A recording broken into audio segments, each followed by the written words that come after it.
On va déjà commencer par une petite introduction. Donc le logiciel AutoCAD, c'est une application de conception et de dessin assisté par ordinateur. Avec ce logiciel, il est possible de créer tout type de dessin. AutoCAD est d'ailleurs utilisé dans de nombreux domaines d'activité. Les dessins d'architecture, les dessins d'applications d'électronique, d'ingénierie civile, de mécanique, d'aérospatiale, de technique automobile, de conception navale, de dessin d'architecte d'intérieur, de projets et de présentation, mais également pour des illustrations techniques et des plans de montage. Dans notre cas, nous allons l'utiliser pour le dessin et la mise en forme de plans et d'élévation. Donc pour lancer AutoCAD, vous double-cliquez sur l'icône AutoCAD sur le bureau et vous arrivez sur cette page. Vous noterez l'onglet Début qui apparaît ici.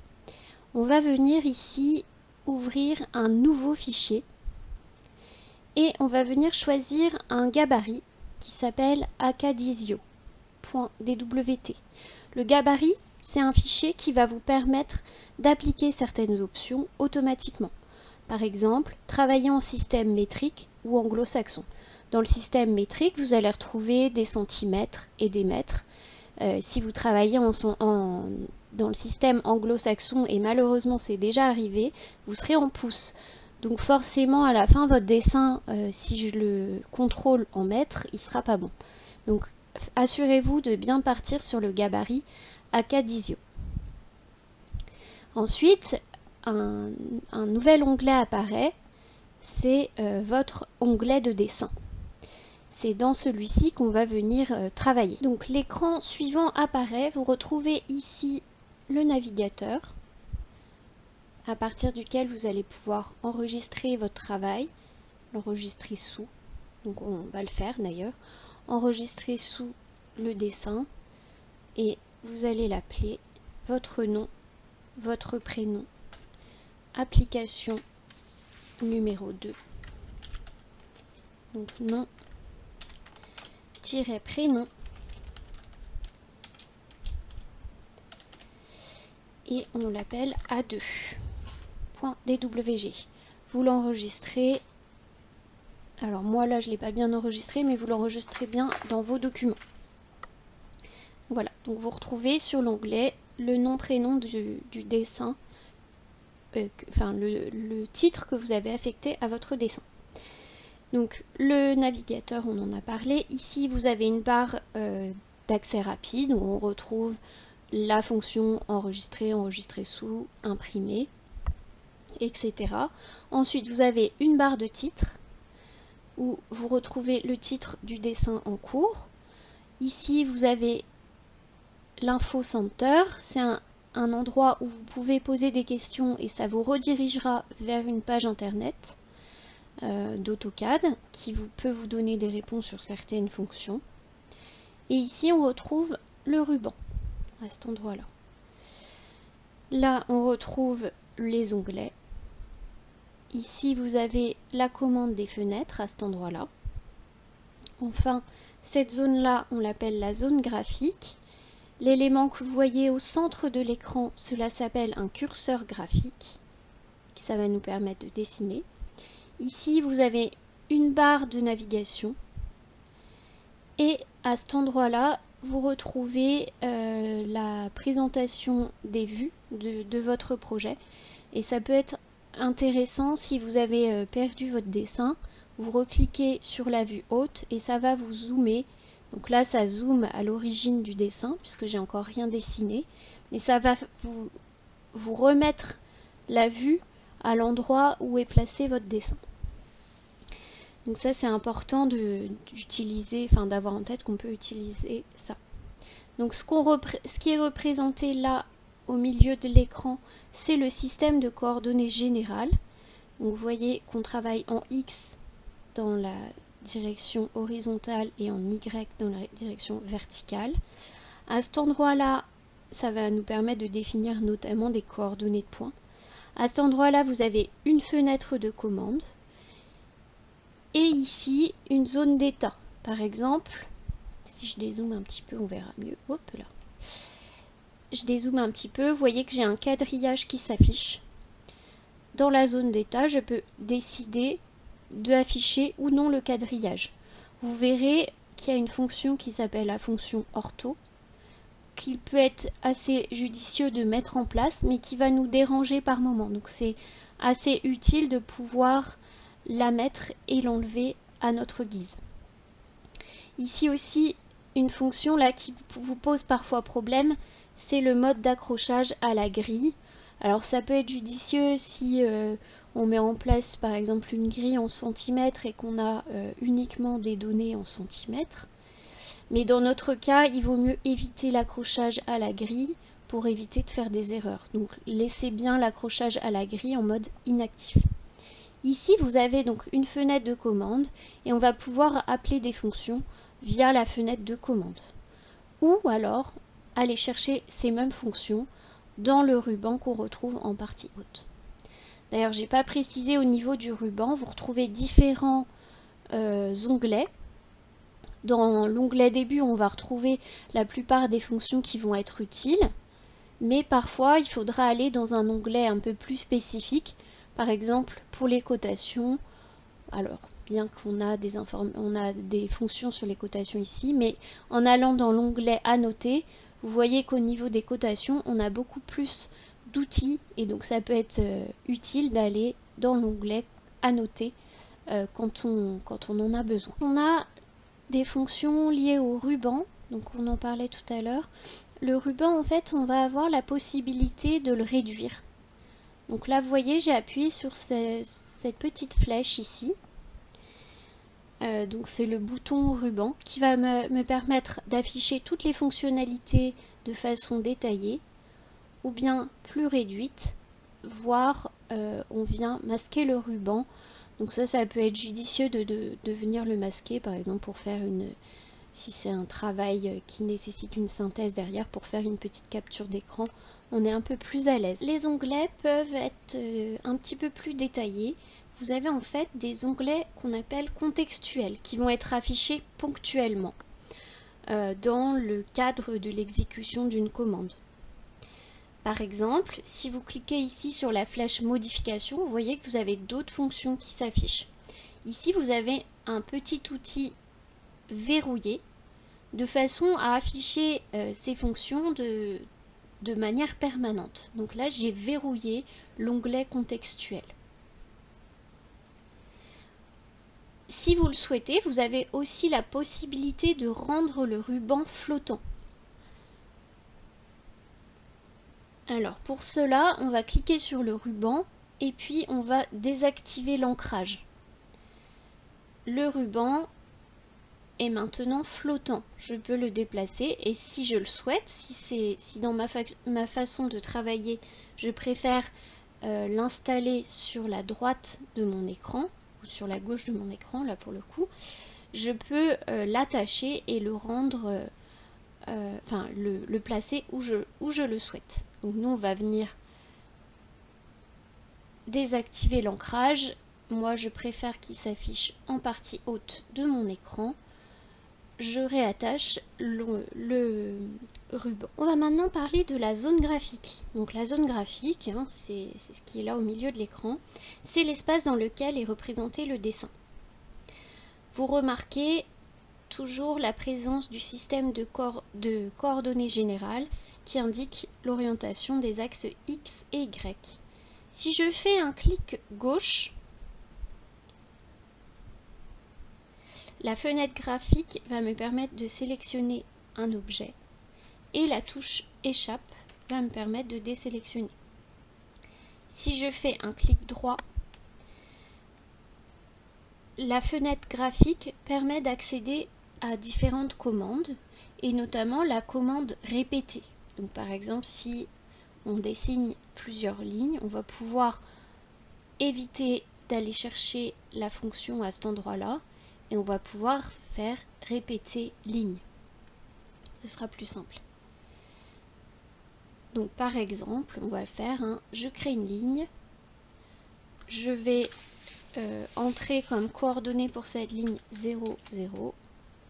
Donc vous voyez que la ligne s'attache à l'origine du repère. Je vais la placer au point 1000 1000. Alors pour passer d'un point à l'autre, enfin pour indiquer les coordonnées, j'écris 1000,1000. Voilà. Et maintenant, admettons que je souhaite répéter la fonction ligne. Je fais répéter ligne. Là, je pars par exemple du point 1000,1000 pour continuer ma droite. Et je poursuis mon dessin avec pourquoi pas comme coordonnées 2000,1000. Et j'ai créé un troisième point. Pour sortir de la fonction, je tape simplement sur Entrée.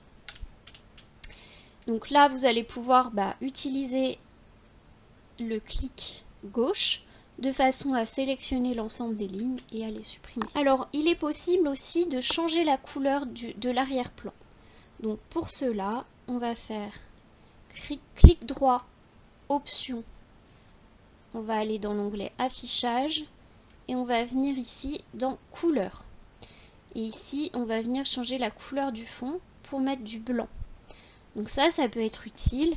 Je ne vais pas rester en blanc, je vais plutôt m'afficher en noir pour que ce soit plus agréable pour vous dans la vidéo. Mais ça peut être utile quand vous avez des captures à faire. On préférera toujours un fond blanc.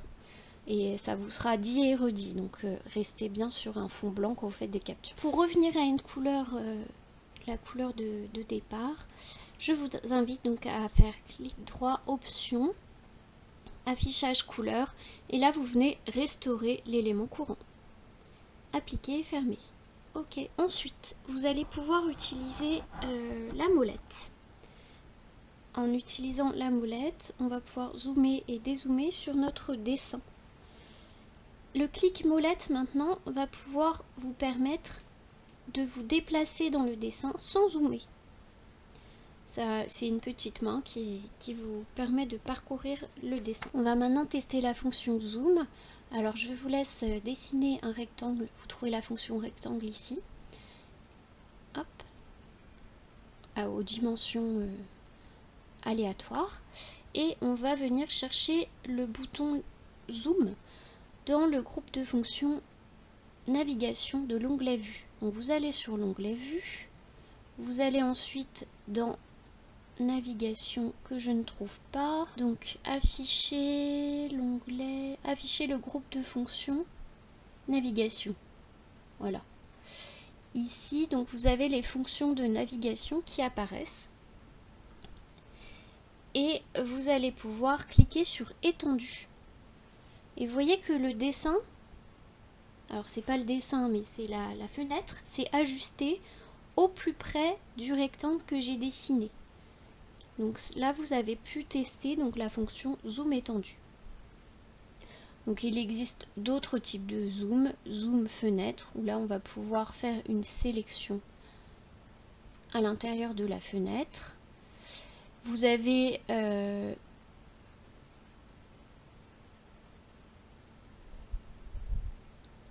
également la fonction zoom to qui va permettre de reculer et de voir l'ensemble du dessin. Vous pouvez aussi, donc là je dézoome avec la molette, cliquer sur le haut du dessin pour avoir la vue de votre dessin. On va s'intéresser maintenant aux outils de dessin.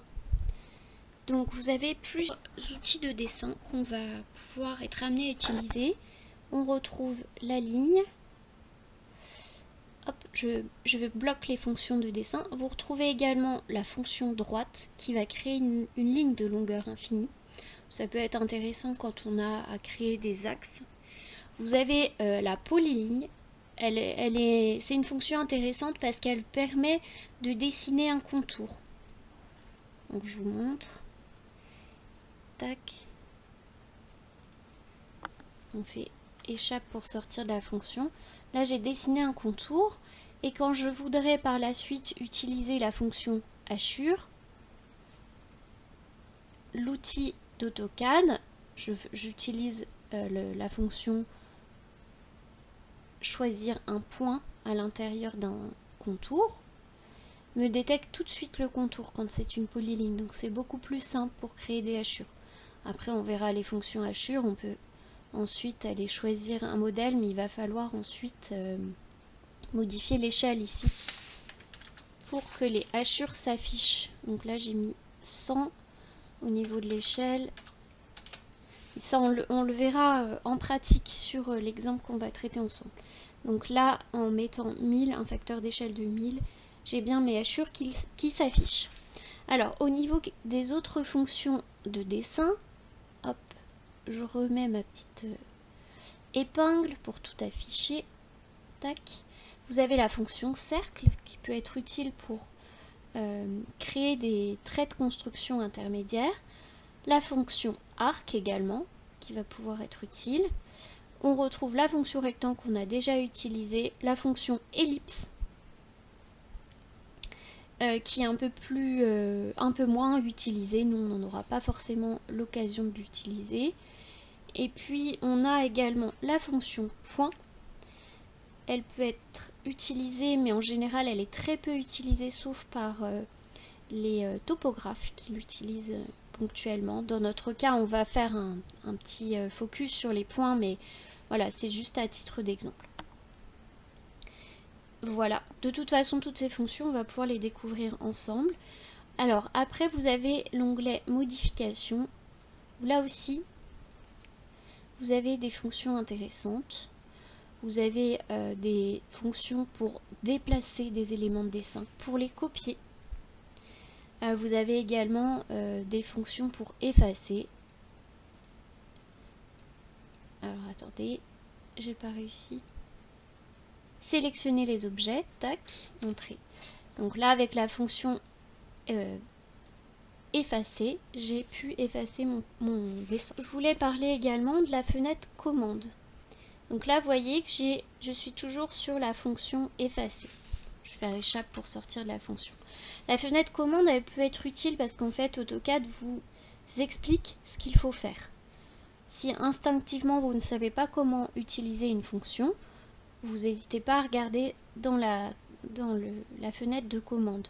Par exemple, là, elle me demande de spécifier un premier point et de spécifier le point suivant. Nous, on utilisera cette fenêtre commande pour lancer des fonctions. On va utiliser la fenêtre de commande pour appeler une fonction. On l'a déjà fait, mais on va se réentraîner. Donc, par exemple, j'appelle la fonction copier. Donc, je tape le C et là vous voyez que j'ai plusieurs fonctions qui s'affichent. En appuyant sur les touches de déplacement haut et bas, je peux sélectionner copier. Ensuite, AutoCAD m'invite à sélectionner les objets. Donc, je sélectionne ma droite, je tape sur entrée, je spécifie un point de base et je donne un vecteur de translation pour copier mon trait. Je peux le copier plusieurs fois, comme vous voyez. On va maintenant tester une autre fonction. Vous allez taper la fonction zoom. Donc vous voyez que quand je tape la fonction zoom, je dois être un peu plus précis et demander par exemple un zoom fenêtre. Donc je tape F ensuite pour avoir un zoom fenêtre. Là cette fois-ci, AutoCAD me propose de créer une fenêtre et zoom par rapport à la fenêtre que je lui ai indiquée. On va ensuite tester une autre fonctionnalité, par exemple le zoom étendu, qui va permettre de dézoomer pour observer l'ensemble du dessin. Voilà. Alors, il se peut que malencontreusement, vous ayez fermé la barre de commande. Pour l'afficher de nouveau, il va falloir appuyer sur CTRL plus 9. Donc on peut le faire ensemble. CTRL 9. Voilà. Alors, au niveau des unités maintenant, tapez UI. UI, c'est la fonction unité qui va nous permettre de définir les unités du projet. Donc là, vous voyez que je travaille en millimètres, que j'ai une précision de 3 chiffres après la virgule en millimètres, donc c'est un petit peu inutile. Et au niveau des angles, je suis en degrés et pas en radians, ni en grades. Donc ça nous convient bien. Millimètres, on peut conserver, mais la précision, il faudra aller à 0 chiffre après la virgule, sinon on a quelque chose de trop précis. Alors on peut très bien travailler en centimètres également. Et cette fois-ci, si on veut une précision en millimètres, on rajoutera un chiffre après la virgule. Après, pour ce qu'on a à faire, une précision au centimètre, c'est très bien. Ou sinon, vous pouvez travailler en mètres, mais cette fois-ci, vous gardez bien 2 chiffres après la virgule. Voilà. Alors attention, si vous avez commencé votre dessin dans une unité et qu'ensuite vous tapez UI pour changer l'unité, attention, ça ne va pas modifier l'échelle de votre dessin. Ça va simplement définir une unité différente, mais qui ne sera pas en rapport avec comment vous avez dessiné. Donc l'unité, c'est quelque chose qu'il va falloir définir dès le début d'un nouveau projet. C'est ce qu'on va voir dans la vidéo suivante.